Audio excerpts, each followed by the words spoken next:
Yes. ఎందుకు call lift చేయలేదు? నేను 10-20 సార్లు ట్రై చేశాను. నాకా? Hello hello Sam, wear the hell were you?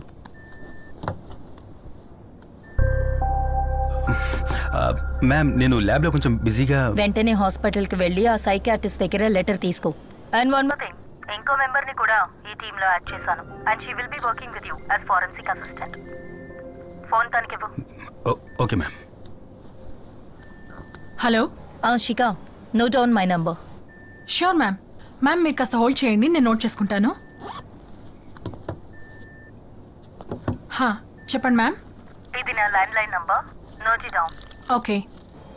0471 326 4797. నేను చెప్పిందంతా గుర్తుందిగా? Done ma'am. ఆ మెడికో లీగల్ శామ్ మీద ఎప్పుడూ ఒక కన్నేసుంచు. నేను ఈ టీంలో జాయిన్ చేయడానికి మెయిన్ రీజన్ ఇదే. శామ్ డైలీ యాక్టివిటీస్ అన్ని నాకు కాల్ చేసి రిపోర్ట్ చేయాలి. అంతేకాదు ఇది చాలా సీక్రెట్ గా ఉండాలి. మ్యామ్ ఫోన్ స్పీకర్ లోనే ఉంది. What are you see?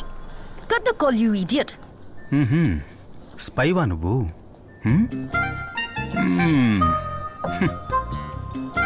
Seriously?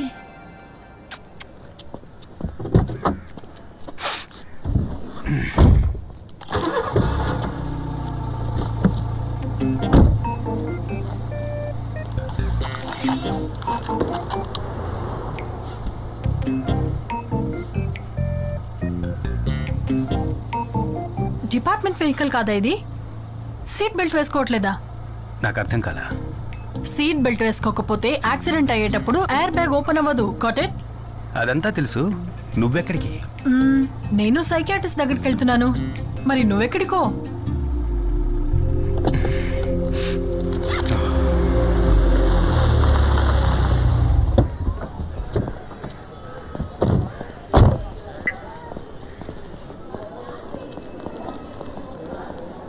Excuse me.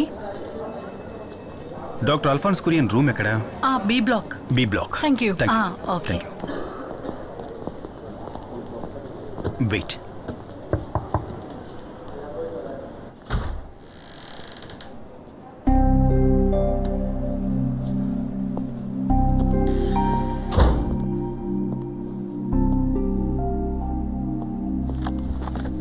FSL నుంచి వచ్చారా?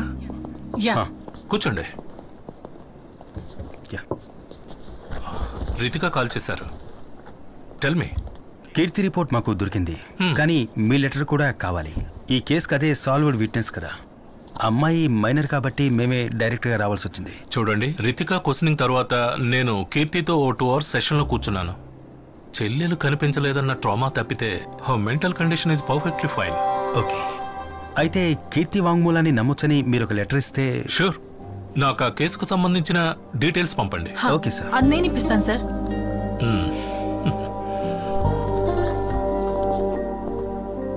హలో. దివ్య కేస్ డీటెయిల్స్ తెలుసుకోవడానికి చేశాను. వాట్సాప్ అక్కర్లేదు, మీరు చెప్తే చాలు, నేను నోట్ చేసుకుంటాను. Okay, 1 second.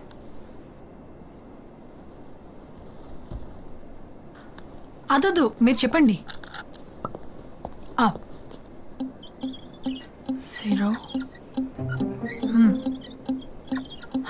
ఓకే.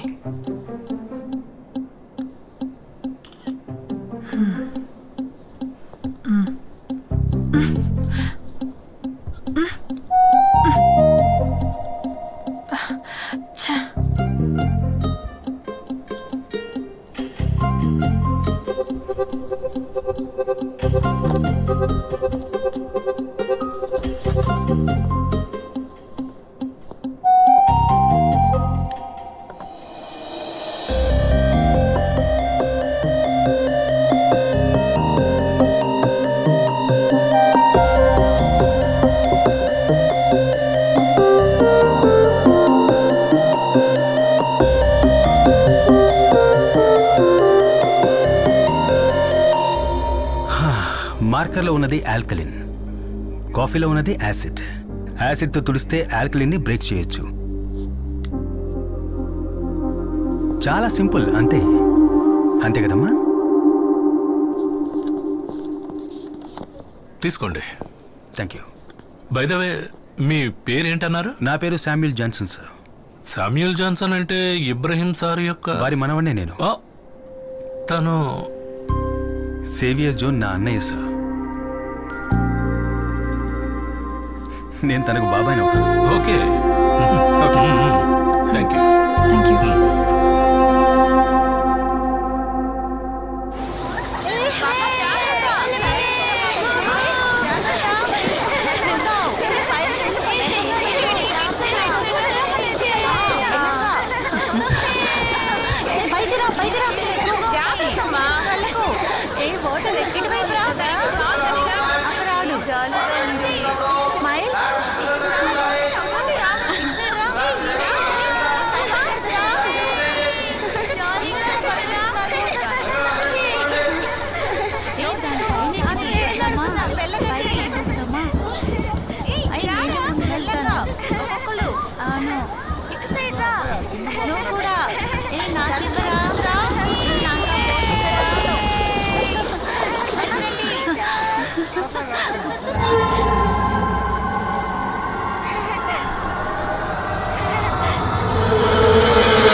మీడియా వాళ్ళందరూ కలిసి ఈ కేసు గురించే మాట్లాడుతున్నా సరే కిల్లర్ చంపడం మానలేదు. Which means at any cost ఇలాంటి ఇన్సిడెంట్ మళ్ళీ జరగకూడదు. దివ్య మర్డర్కి ఇంత పెద్ద మీడియా అటెన్షన్ రావడానికి కారణం కార్పొరేషన్ కంపోజ్ ఫిల్లింగ్ సైట్కి వెనకాల ఉన్న ఒక ఓపెన్ ప్లేస్లో బాడీ దొరకడం వల్లే. మరి ఇంత ఎక్స్పోజర్ ఉన్న ప్లేస్లో ఒక విషయాన్ని కంట్రోల్ చేయడం అనేది మన వల్ల కాదు కదా. అమ్యూజ్మెంట్ పార్క్ నుంచి మిస్ అయిన దేవికి ఇప్పుడు మన priority. I'm on it sir. Okay, you come with me. Yes sir.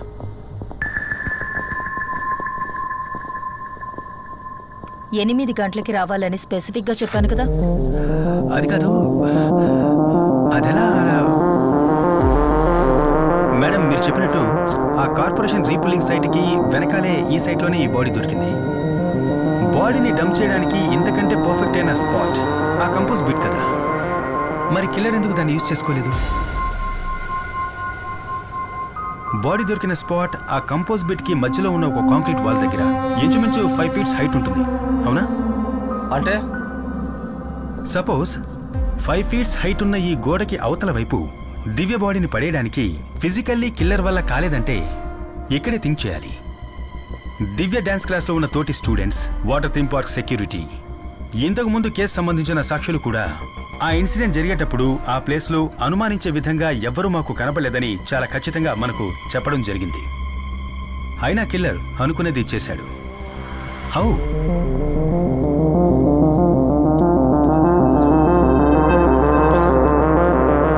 Divya dress మీద మనకు కనపడ్డ ఈ స్లాష్ ప్యాటర్న్ దివ్య ఇంకెవరితోనో కలిసి సైడ్ బై సైడ్ నడిచి వెళ్లేటప్పుడు తన మీద చెందిన బురదే ఇది. కానీ డాన్స్ స్కూల్ వెనకాల ఉన్నటువంటి ఆ సందు 4 అడుగుల హైటే ఉంది.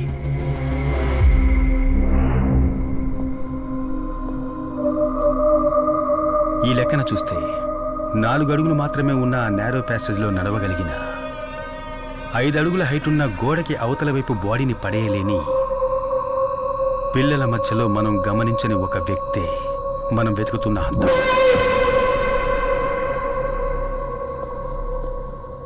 ఈ క్రైమ్స్ అన్నిటికీ కారణం ఒక చైల్డ్ అయితే? Look Sam, I've told you this before. Government ఇచ్చే సాలరీకి మెడికో లీగల్ ఒపీనియన్ ఇచ్చే పని మాత్రం చేస్తే చాలు. ఇన్వెస్టిగేషన్ చేసి కేసు క్లోజ్ చేయడానికి క్వాలిఫైడ్ ఆఫీసర్స్ ఉన్నారు. హాలీవుడ్ సినిమాలు చూసి ఇండియాలో కేసు ఇన్వెస్టిగేట్ చేయకూడదు. మేడం, అమర్జిత్ సదా గురించి మీరు ఎప్పుడైనా విన్నారా? ఈ సీరియల్ కిల్లింగ్ ఒక చిన్నపిల్లాడు చేస్తుంటాడని మనం ఎప్పటికీ ఊహించలేం. కానీ నేరాలు చేయడానికి ఏజ్కి సంబంధమే లేదు.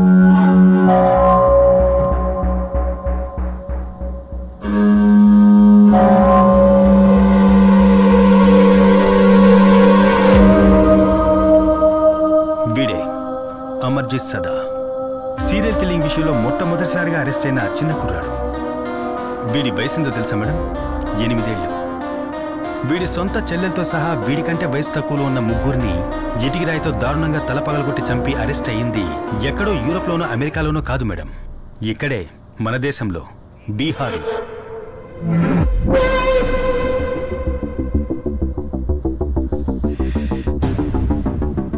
వీడు మాత్రమే కాదు, మేరీ బెల్, రాబర్ట్ థామ్సన్ లాంటి 10-12 ఏళ్ల వయసున్న సీరియల్ కిల్లర్స్ లోకంలో ఎన్నో చోట్ల జైల్లో మగ్గిపోతున్నారు. దీనివల్ల చిన్నపిల్లలు కూడా క్రైమ్ చేయడానికి అర్హులే అని అర్థమవుతోంది. అందుకేగా మేడం మనకొక జునైట్ system. Okay Sam, that's enough talking nonsense. నువ్వు ఊహించుకున్న వైల్డ్ థియరీ, నువ్వు నీ ఫ్యామిలీ వాళ్ళు చెప్పిన ఇలాంటి వైల్డ్ థియరీస్ ఇంతకు ముందు కూడా నేను విన్నాను.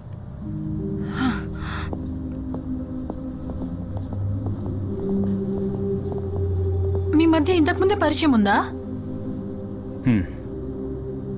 చిన్న బంధం కూడా ఉంది. అకాడమీ నుంచి పాస్అవుట్ అయిన తర్వాతనే మా అన్నయ్యకి రితికాకి మ్యారేజ్ జరిగింది. రితికాకి తన జాబ్ మీద ఉన్న ఎక్కువ ఇంట్రెస్ట్ తప్ప వాళ్ళిద్దరి మధ్య ఎలాంటి గొడవ లేదు. వారిద్దరికీ నైనా కాకుండా ఇంకో బిడ్డ కూడా ఉంది. రితికాకున్న కేర్లెస్ వల్ల ఆ బిడ్డ చనిపోయింది. తరువాతి రోజుల గురించి చెప్పాలంటే భయంకరం. Arguments, fights, family courts, divorce. 6 ఏళ్ళు అయ్యింది. ఆ తర్వాత మా ఫ్యామిలీకి రితికకు ఎలాంటి బంధాలు లేకుండా పోయాయి. శ్యామ్, వీరు Abdul Wahab sir. Hello sir. Retired SP CBCID. నీకు ఇవ్వడానికి ఒక DNA శాంపిల్ తెచ్చారు. మన జాన్సన్ మర్డర్ గురించి తెలుసు కదా, దాంతో దీన్ని క్రాస్ చెక్ చేయాలి. షో.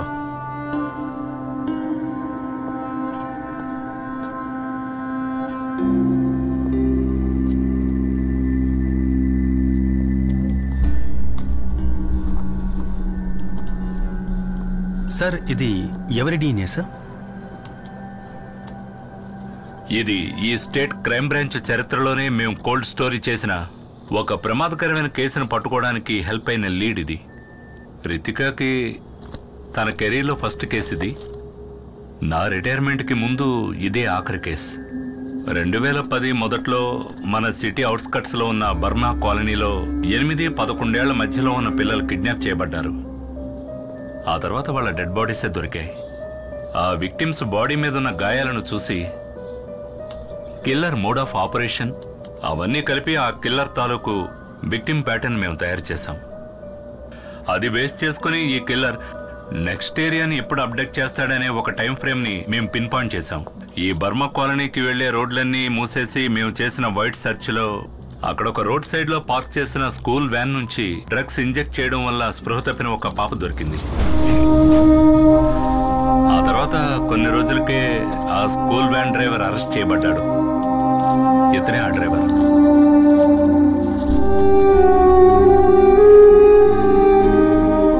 హుబైదా ఖాన్.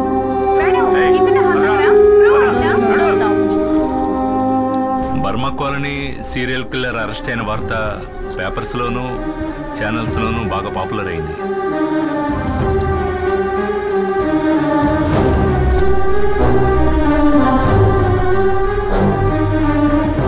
హుబైదా ఖాన్ అరెస్ట్ అయిన 2 నెలల తర్వాత మరో పాప కూడా చనిపోయింది. ఆ కిల్లర్ ఎవరో ఇంతవరకు కనిపెట్టలేకపోయాం. అదే మోడ్ ఆఫ్ సోప్రాండి, అదే విక్టిమ్ ప్యాటర్న్. పోలీసులకు మాత్రమే తెలిసిన పాత కిల్లింగ్స్ లో జరిగిన అన్ని మైన్యూట్ డీటెయిల్స్ తో సహా అన్ని అలాగే రిపీట్ అయ్యాయి. అన్నిటికీ మించి మాకు ఈ 5వ విక్టిమ్ గోళ్ల మధ్య ఒక బ్లడ్ శాంపిల్ దొరికింది. ఆ హంతకుడిది. ఇంతకుముందు చనిపోయిన విక్టిమ్ డ్రెస్ లోంచి మనకు దొరికిన బ్లడ్ తో పర్ఫెక్ట్ గా మ్యాచ్ అయిన DNA శాంపిల్. కానీ అది జైల్లో ఉన్న హుబేద్తో మ్యాచ్ అవ్వలేదు. అన్ఐడెంటిఫైడ్ అయిన ఎవరిదో ఒకరి బ్లడ్ శాంపిల్ అది.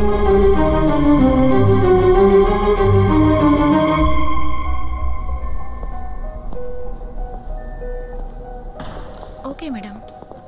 ఏంటి డ్యూటీ అదే లాస్ట్ అబ్డక్షన్. ఆ తర్వాత మళ్ళీ అలాంటిది జరగలేదు.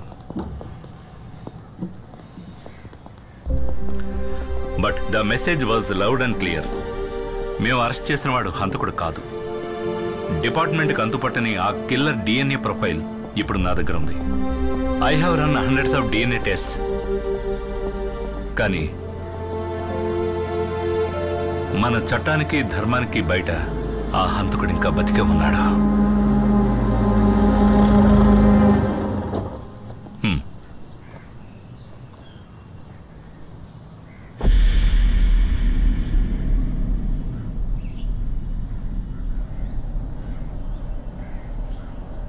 హుబేద్ అహ్మద్ జైలు నుంచి బయటకు వచ్చిన తర్వాత ఎవరూ పనివ్వలేదు. ఈ సమాజంలో ఒక హంతకుడిగా అతని మీద ముద్ర వేయబడింది. రిటైర్మెంట్ తర్వాత నా దగ్గరే పెట్టుకున్నాను. ఈ సంఘటనలన్నీ మా ఇద్దరిని కలిపేశాం. ఎప్పుడూ అంతులేని తీరని అన్వేషణలో.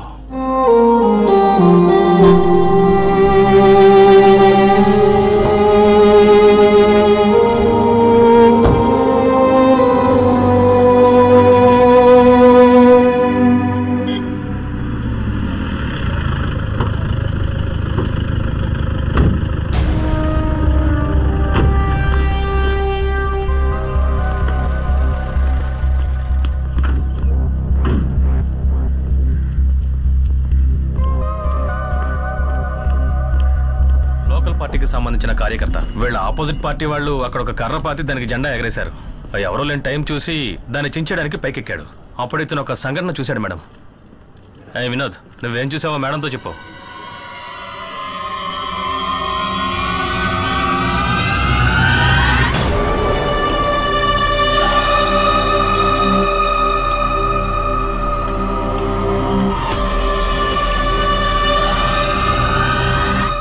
ఆ వ్యక్తి ఎలా ఉంటాడో నువ్వు కరెక్ట్గా చెప్పగలవా? మేడం, ఆ సంఘటన రాత్రి జరిగినా కూడా ఆ మొహాన్ని క్లియర్గా చూశాను మేడం. కానీ అతను అంత పెద్ద మనిషి ఏం కాదు. అతను ఒక 10-11 ఉన్న చిన్న కుర్రాడు మేడం.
ఈ ఫోటోలో ఉన్న అబ్బాయిని మీరు ఎక్కడ చూసినా మా పోలీస్ హెల్ప్ లైన్ నంబర్కి కాల్ చేయండి.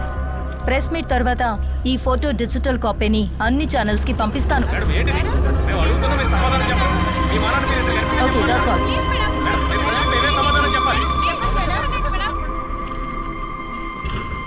Thanks Danno. I guess it's over. Murali, ఈ ఫోటోని వెంటనే సర్క్యులేట్ చేయాలి. అన్ని ఛానల్స్ కి పంపండి. ఓకే, సోషల్ మీడియా కూడా పంపించేద్దాం మేడం. యా. శామ్, ఆ రోజు నీతో హార్ష్గా మాట్లాడాను, కానీ నువ్వు ఊహించిన వైల్డ్ థియరీ ఈ కేసుకి పెద్ద లీడ్ అయింది. And that credit belongs to you.